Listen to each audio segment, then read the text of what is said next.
heureux? Très. Bien oui, ça paraît-tu? Très heureux. Oui, un homme heureux. Oui, dans la vie, oui. On a la santé. Oui, oui, parfaitement. On apprécie ce qu'on a. Je pense que c'est ça l'important, ça passe vite. Je suis pas malheureux, moi. Je suis loin d'être heureux.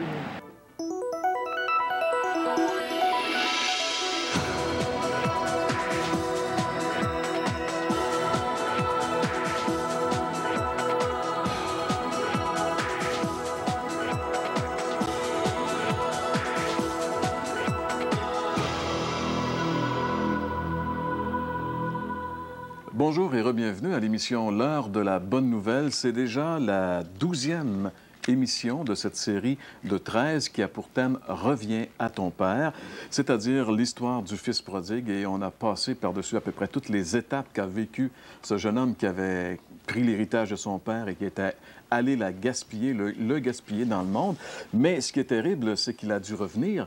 Et ce qui est merveilleux, c'est qu'on va retrouver aujourd'hui ce jeune homme dans une joie vraiment extraordinaire. Car c'est toujours ce qui se produit lorsque quelqu'un vient dans la repentance à Dieu, vers Dieu. Alors donc, le thème aujourd'hui que nous allons aborder, c'est la vraie joie. Et justement, à la chronique La Bible répond, je m'efforcerai de trouver une réponse biblique pour vous à la question suivante. Comment être vraiment heureux?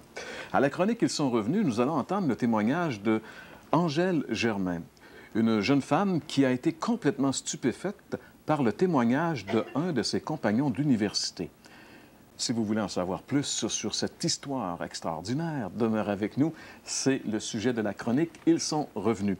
Et comme artiste invité, on a le plaisir d'accueillir à nouveau aujourd'hui Gilles Despins, qui va chanter le chant L'homme perdu, qui décrit aussi assez bien l'histoire du Fils prodigue.